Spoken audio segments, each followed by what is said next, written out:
اهدنا الصراط المستقيم.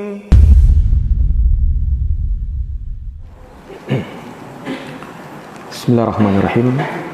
Assalamualaikum warahmatullahi wabarakatuh. Alhamdulillahi rabbil alamin, wal aqibatu lil muttaqin, wala udwana illa 'alal zalimin.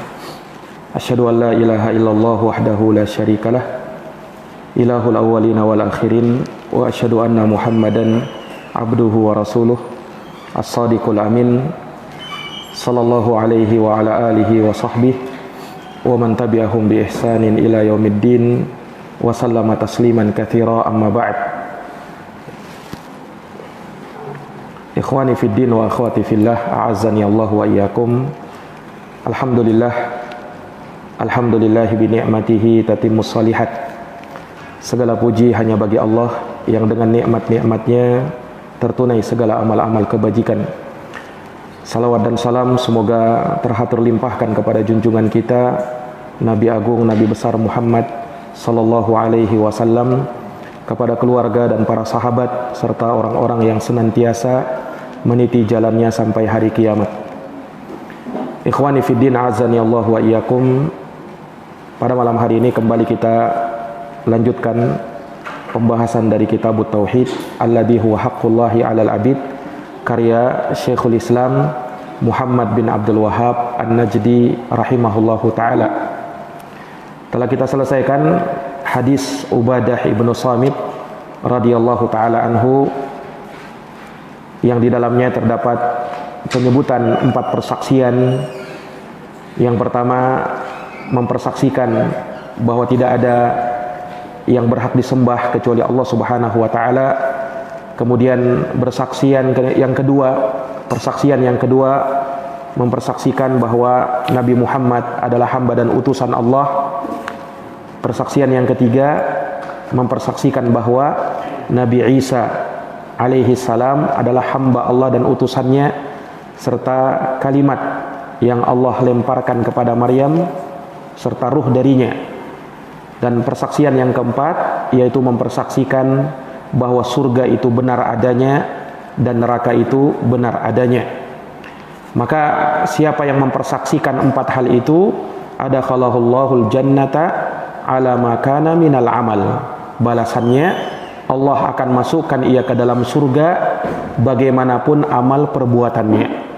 Ya, telah kita jelaskan maksud dari bagaimanapun amal perbuatannya, entah amalnya baik atau amalnya buruk. Kalau amalnya baik, maka dia akan masuk surga, langsung dimasukkan ke dalam surga. Tapi kalau amalnya buruk, namun dia masih bertauhid, maka tahta masyiatillah, berada di bawah kehendak Allah Subhanahu wa ta'ala. Kalau Allah mau akan diampuni dosa-dosanya, kemudian dimasukkan langsung ke dalam surga. Tapi kalau Allah menghendaki yang lain, maka disucikan dosanya di dalam neraka, kemudian setelahnya dimasukkan ke dalam surga.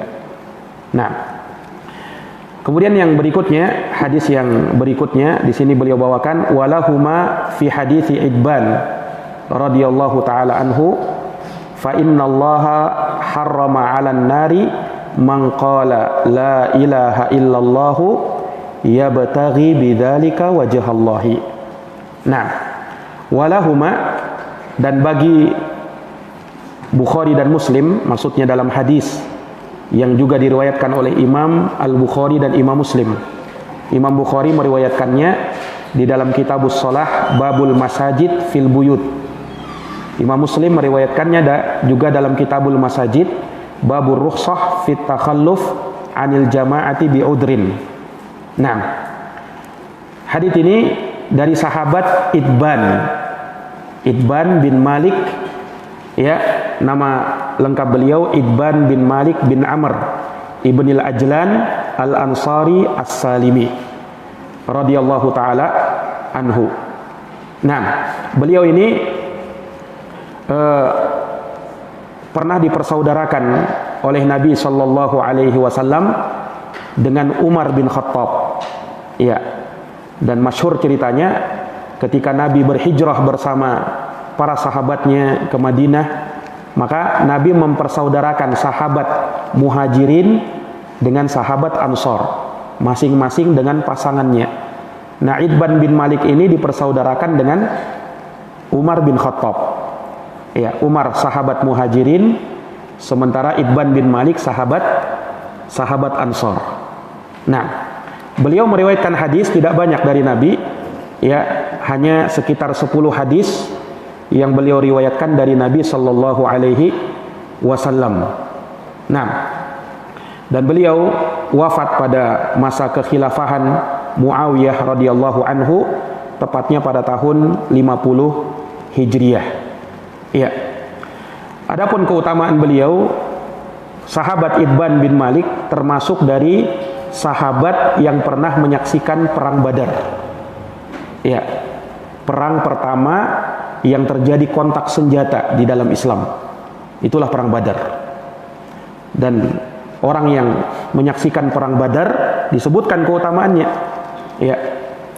Rasulullah sallallahu alaihi wasallam bersabda dalam hadis, ya, kata beliau sallallahu alaihi wasallam, la yadkhulan nara ahadun syahida badron. Tidak akan masuk ke dalam neraka seseorang yang menyaksikan perang Badar. Artinya pasti masuk surga. Nah, dan juga disebutkan dalam hadis yang lain, ya, diriwayatkan oleh Imam Al-Bukhari, kisah tentang Hatib bin Abi Balta'ah. Ya, yang beliau juga sahabat yang pernah ikut perang Badar. Jadi kisahnya, sahabat Hatib bin Abi Balta'ah ini mengirim surat kepada orang-orang musyrikin, memberitahukan rahasia perang Rasul sallallahu alaihi wasallam kepada orang-orang musyrikin. Beliau titipkan suratnya kepada seorang wanita. Kemudian wanita ini berjalan mengabarkan rahasia perang Nabi, membocorkan itu. Yang membocorkannya sahabat Hatib bin Abi Balta'ah. Dan ketika itu Nabi tahu sallallahu alaihi wasallam, diberitahukan oleh Allah melalui wahyu. Iya. Maka Nabi memerintahkan Ali bin Abi Thalib bersama sahabatnya yang lain untuk menjegat wanita tersebut, wanita yang membawa surat berisi rahasia perang Nabi kepada orang musyrikin. Nabi mengatakan kepada Ali, nanti kamu akan berjumpa dengan seorang wanita menaiki onta, dia mengarah kepada orang-orang musyrikin. Dia ingin membocorkan rahasia surat yang dikirim oleh Hatib bin Abi Balta'ah. Maka Ali pun ketemu dengan wanita tadi. Kemudian Ali bin Abi Thalib meminta surat tersebut kepada wanita tadi. Tapi wanita tersebut dia mengelak, tidak ada surat yang dititipkan kepadaku. Maka dicari, ya, digeledah, ternyata belum ketemu. Ali bin Abi Thalib mengatakan, pasti ada, Rasul tidak mungkin bohong, pasti ada. Ya, kata Ali bin Abi Thalib mengancam wanita tersebut, kamu serahkan itu surat atau kami akan menggeledah lebih lagi. Akhirnya wanita ini pun takut, kemudian dia mengeluarkan sepucuk surat itu, diserahkan kepada Ali bin Abi Thalib. Kemudian Ali menemui Rasul. Maka ketika itu heboh kejadiannya. Nah, ternyata Hatib bin Abi Balta'ah dituduh berkhianat karena membocorkan rahasia perang. Nah, kemudian Umar bin Khattab radhiyallahu anhu mengatakan, "Da'ni ya Rasulullah adribu unuqah." Ya Rasul, biarkan saya penggal leher orang munafik ini. Umar marah. Nah, karena rahasia ini dibocorkan, hampir saja sampai ke tangannya orang musyrikin. Tapi untungnya sempat dijegat. Ya. Tapi Nabi bersabda, jangan dulu, ya. Kita tanya, ada apa? Kenapa Hatib engkau membocorkan rahasiaku kepada orang musyrikin? Maka Hatib pun mengutarakan alasannya. Ya Rasul, kata Hatib bin Abi Balta'ah, sesungguhnya aku bukan orang munafik, tetapi aku melakukan ini karena aku khawatir dengan keluargaku ya Rasul. Kalau para sahabat yang lain sahabat-sahabatmu mereka punya penjamin di kota Makkah. Keluarga mereka terlindungi. Sementara saya tidak ada pelindungku ya Rasulullah. Aku berharap dengan aku bocorkan rahasia ini, orang musyrikin akan melindungi keluargaku. Itu alasannya Hatib bin Abi Balta'ah. Walaupun alasan ini tidak dibenarkan juga. Nah, tetapi Rasul memberikan uzur kepada dia. Rasul memaafkan. Nah, kemudian hal yang diingatkan oleh Nabi kepada Umar ketika itu bersikeras ingin apa? Memenggal leher Hatib bin Abi Balta'ah. Ini kurang ajar sudah ini. Ingin membocorkan rahasia kita. Nah, kata Nabi SAW, tahan wahai Umar. Dia adalah orang yang pernah hadir di perang Badar. Sementara Allah berfirman terhadap orang yang menghadiri perang Badar, i'malu ma syi'tum faqad ghafartu lakum. Beramallah sesuka kalian, aku telah ampuni semua dosa kalian. Itu keutamaan orang yang hadir di perang Badar. Dalam sebuah riwayat dikatakan, i'malu ma syi'tum faqad wajabat lakumul jannah. Beramallah sesuka kalian, karena sungguh surga telah wajib atas kalian. Nah, ini yang menjadi penghalang Hatib bin Abi Balta'ah sehingga tidak dibiarkan oleh Nabi untuk dibunuh. Nah, dan beliau punya alasan untuk hal tersebut. Terlebih beliau juga sahabat yang mulia sebenarnya. Nah, hanya karena hal tersebut saja yang mendorong beliau melakukan hal tersebut. Iya, tapi syahidnya di sini orang yang hadir di perang Badar mendapatkan keutamaan seperti itu. Dosanya diampuni dan dimasukkan ke dalam surga. Nah, sahabat Itban bin Malik yang meriwayatkan hadits ini juga termasuk sahabat yang hadir di perang Badar. Maka beliau juga mendapatkan keutamaan seperti yang tertera di dalam hadits tersebut. Ya. Ikhwani fiddin wa akhwati fillah, a'azani Allah wa iyyakum. Itban bin Malik radhiyallahu anhu meriwayatkan hadis di mana Rasulullah bersabda, fa innallaha harrama 'alan nari man qala la ilaha illallah yabtaghi bidzalika wajhallah. Nah, hadis ini ada sabab urutnya. Kenapa sampai diucapkan oleh Nabi? Jadi dikisahkan bahwa Itban bin Malik ini radhiyallahu anhu, beliau adalah imam di tengah kaumnya. Beliau adalah seorang imam di tengah kaumnya. Tapi Itban bin Malik radhiyallahu anhu ketika itu beliau sakit matanya sampai membuat pandangan beliau melemah dan akhirnya buta. Sahabat Itban bin Malik ini. Sehingga beliau pun berat untuk bisa pergi ke masjid. Maka suatu hari beliau mengundang Nabi SAW untuk datang ke rumahnya agar sholat di rumahnya. Kemudian Itban bin Malik menyiapkan hidangan. Iya. Maka Rasul SAW pun memenuhi undangannya Itban bin Malik. Kemudian beliau membawa beberapa orang sahabatnya, diantaranya Abu Bakar dan Umar radhiyallahu taala anhuma. Kemudian tatkala Rasul masuk, maka Rasul SAW pertama kali yang beliau katakan, aina turidu an usolli, di mana engkau ingin agar aku sholat di tempat itu. Iya. Jadi Nabi SAW langsung menawarkan apa yang menjadi hajat keperluannya Itban bin Malik awalnya. Iya, yaitu beliau minta agar Nabi sholat di rumahnya. Supaya apa? Supaya Itban bin Malik nanti sholat di tempat yang Rasulullah sholat di situ, untuk mengambil berkah darinya. Iya. Jadi kalau Nabi SAW, dan ini kekhususan beliau, ya, di tempat beliau sholat, kalau ada orang yang sholat di situ, maka di situ terdapat keutamaan, karena Nabi pernah sholat di situ. Nabi pernah sholat di situ. Makanya Itban bin Malik mengharapkan hal tersebut. Diundang Nabi supaya Nabi bisa sholat di rumahnya, dan nantinya tempat sholatnya Nabi itu dijadikan oleh beliau sebagai tempat untuk sholat. Maka Nabi pun sholat, ya. Setelah itu, Rasul SAW pun dihidangkan makanan bersama dengan beberapa orang sahabatnya. Nah, ketika makan, sahabat dan Nabi ini, mereka pun berbincang-bincang. Ya, layaknya orang-orang yang berbincang ketika makan, minum. Nah, ini juga menunjukkan bahwa seorang kalau misalnya makan, boleh berbincang-bincang. Ya, tidak sebagaimana yang dikatakan oleh sebagian orang, ya kalau makan itu tidak usah berbincang-bincang, kurang adab.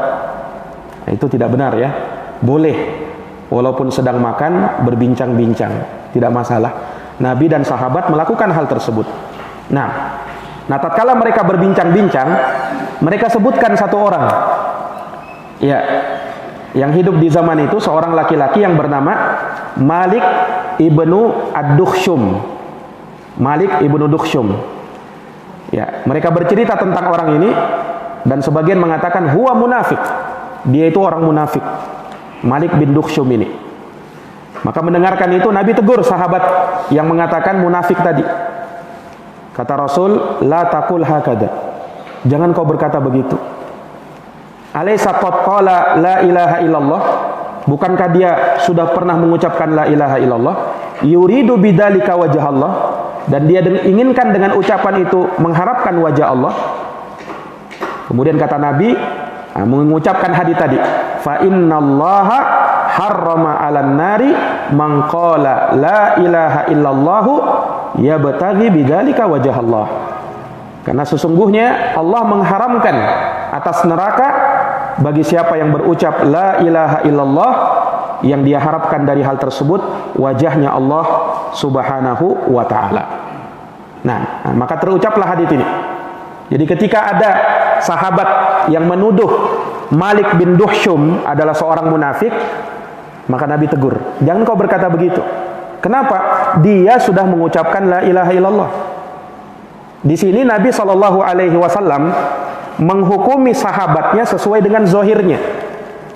Nabi tidak menghukumi hatinya, karena tidak ada yang tahu perkara hati kecuali Allah Subhanahu wa taala. Nabi tidak merekomendasi atau menyatakan bahwa Malik bin Dukhshum ini orang yang terbebas dari dosa atau kesalahan, tidak. Akan tetapi beliau hanya mengumpulkan atau menyebutkan ibarat yang umum. Ini kalau orang yang sudah mengucapkan la ilaha illallah, zahirnya, lahiriahnya dia muslim. Tidak boleh disangka dengan hal yang lain kecuali kita punya hujjah yang kuat. Karena seorang itu dihukumi berdasarkan zahirnya. Makanya pernah diceritakan itu ya, Usamah bin Zaid radhiyallahu anhu tatkala beliau memerangi seorang kafir, seorang musyrik. Kemudian orang musyrik itu pun lari dari kejarannya Usamah bin Zaid. Kemudian didapat oleh Usamah bin Zaid. Ketika diayunkan pedangnya, si musyrik ini berkata la ilaha illallah. Tapi Usamah bin Zaid tetap menebaskan pedangnya sampai orang itu meninggal. Kemudian dilaporkan kejadian itu kepada Nabi. Nabi marah kepada Usamah bin Zaid. Iya, kata Nabi SAW, apakah kamu membunuh dia padahal dia sudah mengucapkan la ilaha illallah? Usamah bin Zaid ketika itu mengatakan, ya Rasulullah, dia berucap seperti itu karena cuman khawatir dengan pedangku ya Rasulullah. Dia tidak sungguh-sungguh mengucapkannya. Dia karena takut saja terjepit, kemudian dia ucapkan la ilaha illallah. Makanya aku tetap teruskan pedangku. Kenapa? Karena tadi, iya, dia hanya terpaksa saja. Dia tidak sungguh-sungguh mengucapkannya ya Rasulullah. Kata Rasulullah, apakah kamu membelah hatinya sehingga kau tahu isi hatinya? Tidak boleh. Seseorang itu dihukumi sesuai dengan zahirnya sampai dia melakukan pembatal keislaman, baru kita keluarkan dia dari Islam. Ya. Nah, ini para jamaah sekalian yang dirahmati oleh Allah. Dari sini juga ya, seseorang tidak boleh bermudah-mudahan di dalam menuduh seseorang itu munafik atau kafir. Orang ini kafir, bahaya ini. Ya, kalau dia tidak punya hujjah. Kalau dia punya hujjah, punya alasan kuat mengatakan menghukumi orang ini kafir, munafik, ya silahkan. Kalau memang punya hujjah kuat. Tapi kalau tidak ada, Rasulullah bersabda, "Man qala li akhihi ya kafir faqad ba'a biha ahaduhuma. In kana kama qala wa illa hara ilaihi." Barang siapa yang berkata kepada saudaranya wahai kafir, maka ucapan itu harus ditanggung oleh salah satu dari keduanya. Kalau benar, selamat yang mengucapkan. Tapi kalau salah, ucapan itu bisa kembali kepada dirinya. Ya, makanya dari sini Ahlus Sunnati wal Jamaah sangat berhati-hati di dalam menjatuhkan vonis kepada seseorang. Hukum kafir, munafik, ini bahaya. Tidak seperti yang dituduhkan oleh sebagian orang bahwa Ahlus Sunnah itu ya suka mengkafir-kafirkan orang. Justru mereka paling berhati-hati di dalam masalah ini. Karena pembahasan yang berat. Nah, kalau salah-salah ucapan kekafiran atau kemunafikan itu bisa kembali kepada kita. Iya. Para hadirin yang dirahmati dan dimuliakan oleh Allah Subhanahu wa taala. Baik. Sahabat Itban bin Malik radhiyallahu anhu, dalam kisah ini beliau kan karena beliau berat sudah, bahkan disebutkan matanya sudah buta, akhirnya beliau tidak sholat di masjid lagi. Karena apa? Karena alasan tadi. Taib. Apakah orang yang buta memang boleh sholat di rumah, tidak sholat di masjid? Hah? Kalau ada orang buta, itu apakah menjadi uzur bagi dia boleh sholat di rumah? Jawabnya apa? Boleh atau tidak? Tidak boleh. Terus sahabat Itban bin Malik, ini kan Nabi izinkan ini untuk sholat di rumahnya. Makanya Nabi datang supaya bisa sholat di rumahnya Itban bin Malik. Dan Itban bin Malik menjadikan tempat itu sebagai tempat sholatnya. Karena dia tidak bisa lagi sholat ke masjid. Karena alasan matanya buta. Nabi izinkan kan? Nabi izinkan. Nah, namun hadis ini seolah-olah bertentangan dengan hadis Ibnu Ummi Maktum. Mungkin pernah dengar hadisnya, ketika Ibnu Ummi Maktum juga seorang sahabat buta, datang kepada Nabi minta izin kepada Nabi. Ya Rasul, dia sebutkan alasannya lagi, saya ini orang buta. Kemudian jarak antara rumahku dengan masjid ya jauh. Aku khawatir ada terkaman hewan buas. Tidak ada yang menuntunku ya Rasul. Pertama-tama Nabi mengizinkannya. Ya sudah, sholat di rumah. Kemudian beberapa lama atau tidak beberapa lama setelah itu Nabi panggil Ibnu Ummi Maktum. Kata Rasulullah, hal tasma'un nida? Apakah kamu mendengarkan suara azan? Kata Ibnu Ummi Maktum, bala, betul aku dengarkan suara azan. Kata Nabi, fa'ajib. Kalau begitu kamu harus penuhi. Dalam satu riwayat Nabi katakan, aku tidak mendapati uzur bagimu. Kamu tetap harus datang ke masjid. Ini orang buta ini, tetap harus sholat di masjid.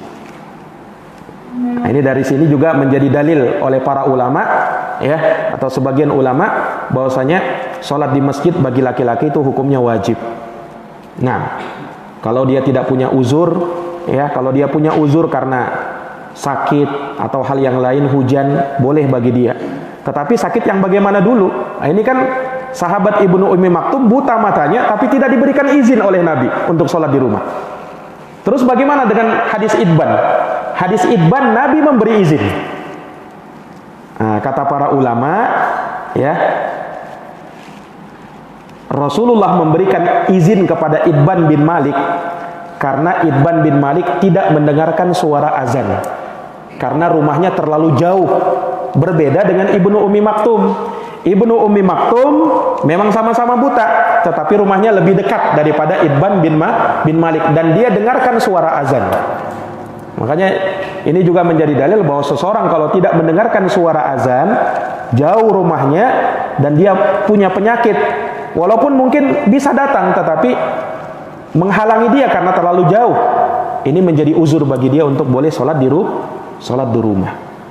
Tapi yang mendengarkan azan tetap wajib datang ke masjid.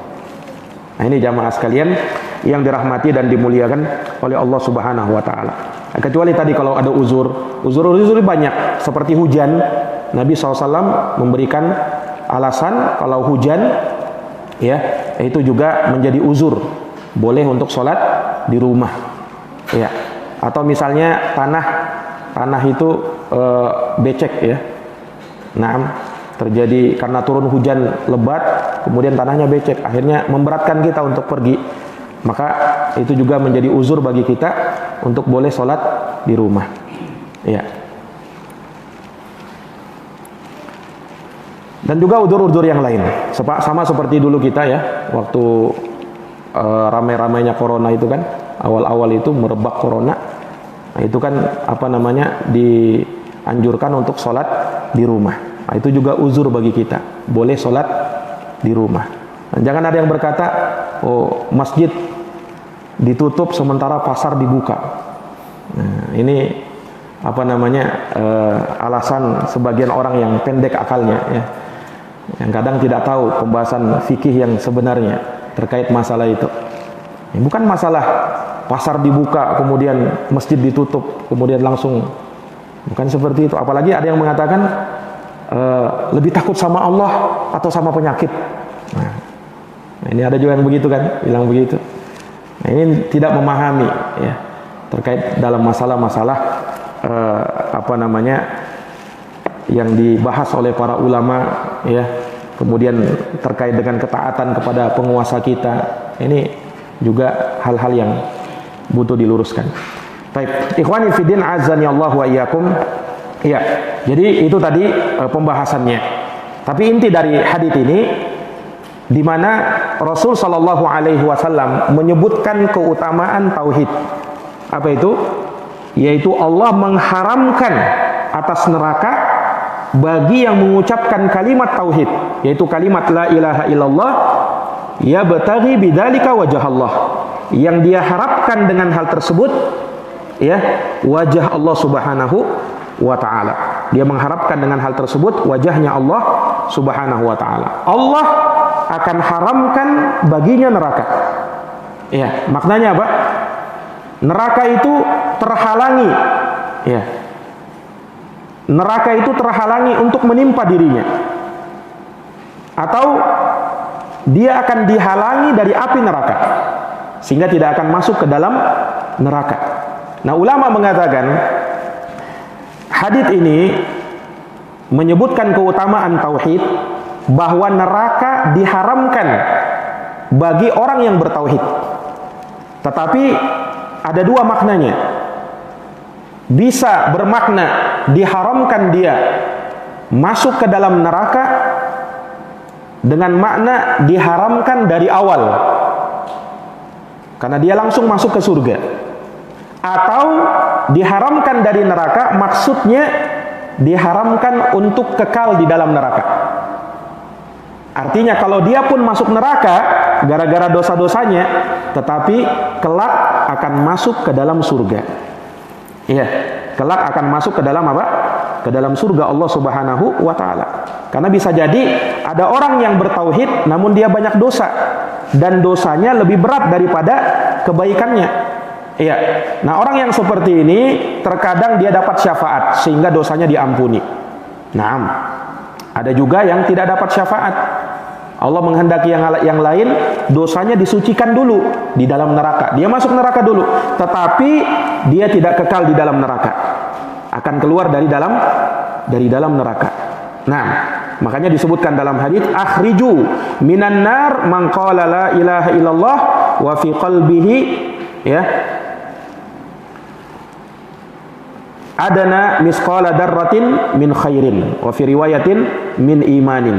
Keluarkanlah dari api neraka orang yang berucap la ilaha illallah dan di dalam hatinya ada ya biji sawi yang paling kecil dari kebaikan. Dalam satu riwayat dia punya keimanan walaupun lebih kecil daripada biji sawi. Biji sawi aja kecilnya bukan main kan? Lebih kecil dari biji sawi. Menunjukkan imannya sangat tipis, sangat kecil. Tetapi karena dia masih punya iman, tetap keluar dari neraka. Nah, ini kabar gembira bagi semua orang-orang yang bertauhid. Iya. Karena neraka itu haram untuk dirinya. Entah dengan makna haram dari awal karena langsung masuk surga, dan ini yang kita harapkan, atau haram untuk selama-lamanya. Karena yang haram atau yang selama-lamanya di dalam neraka tidaklah diperuntukkan kecuali kepada orang-orang kafir, orang-orang musyrik. Nah, kalau orang-orang musyrikin ya, kemusyrikannya, kekafirannya itu tidak bisa disucikan dosa-dosanya dengan dibakar di dalam neraka, sehingga mereka tinggal di dalam neraka selama-lamanya. Walladzina kafaru lahum naru jahannam la yuqadha 'alaihim fayamutu wa la yukhaffafu anhum ya min adabiha kadzalika najzi kulla kafur.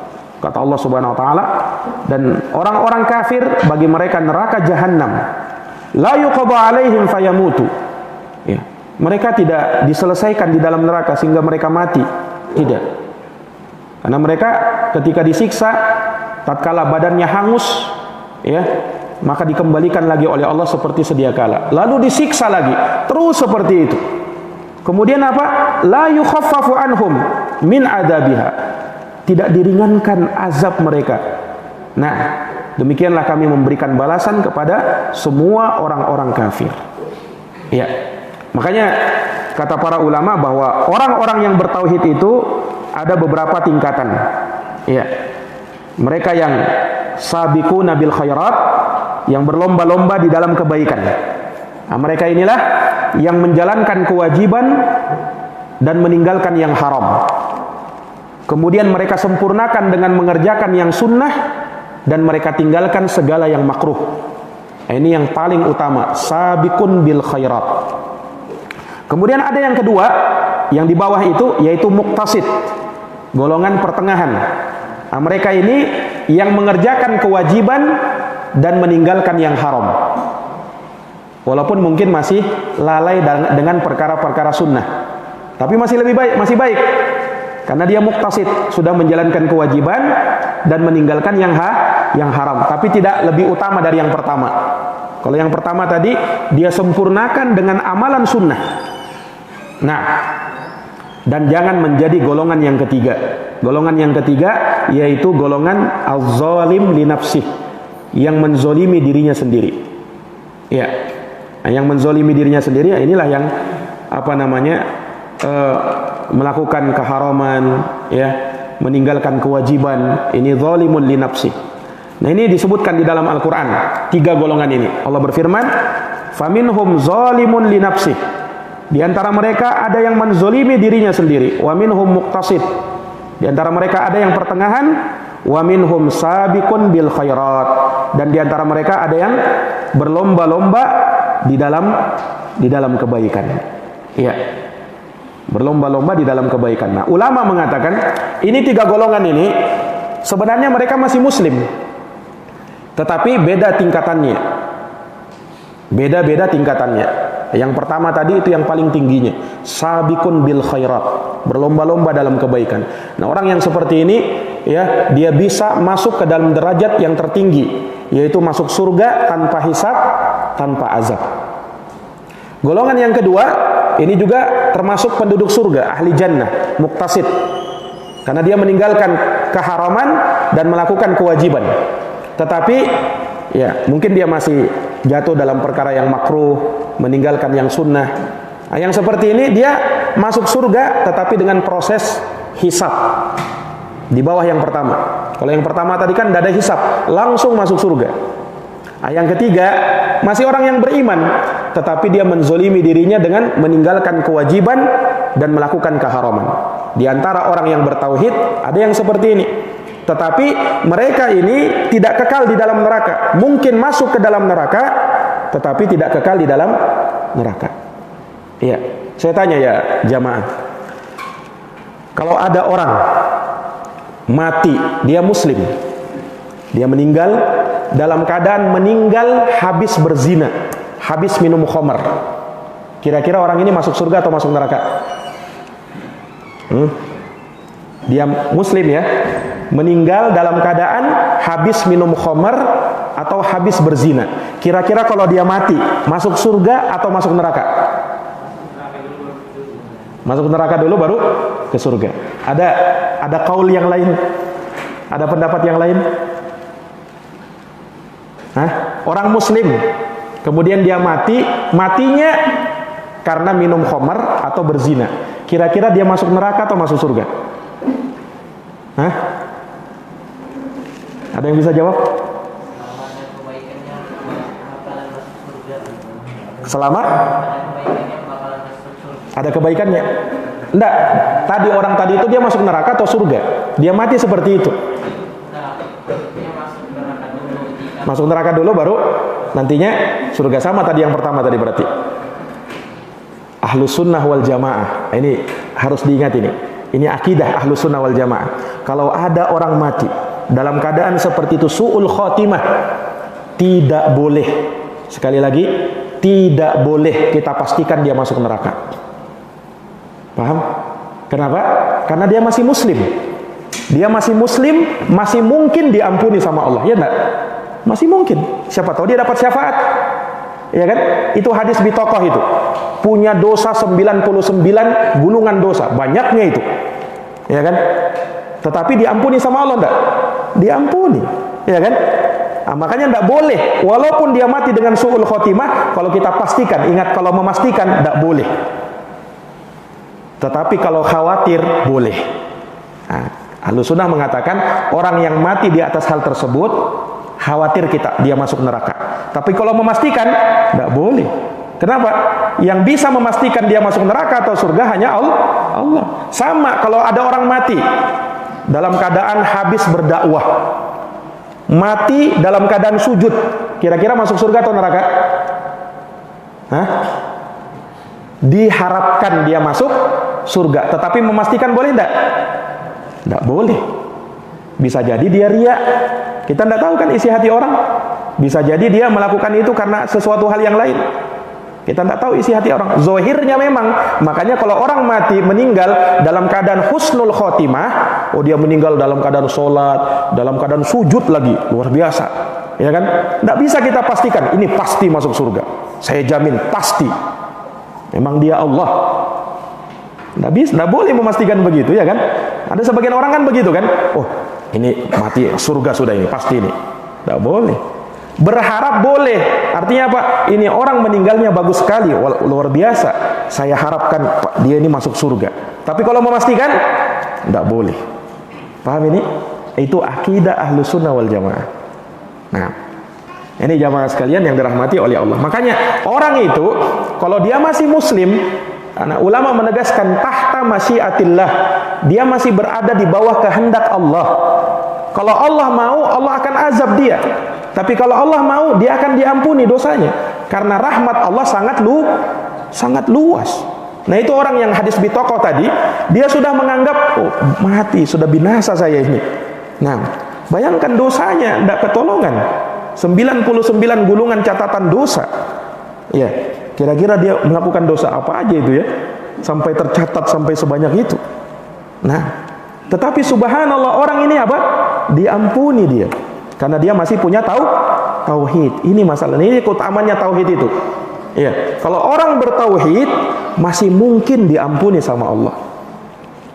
Iya. Nah, tetapi jangan kita itu berpangku tangan. Akhirnya apa? Oh sudah kalau begitu kan yang penting muslim Ustaz. Tidak masalah kita berbuat dosa, bahkan tidak masalah kita mati dalam keadaan su'ul khotimah, karena masih mungkin masuk surga juga. Oh tidak begitu. Ya karena kalau dia pun mungkin masuk surga, tapi kemungkinan besarnya ada masuk neraka. Nah, ini para jamaah sekalian yang dirahmati dan dimuliakan oleh Allah Subhanahu wa taala. Taib. Ya, mungkin ini yang bisa kami sampaikan. Wallahu taala alam bisawab. Subhanakallahumma wa bihamdika asyhadu an la ilaha illa anta astaghfiruka wa atubu ilaik. Walhamdulillahirabbil alamin.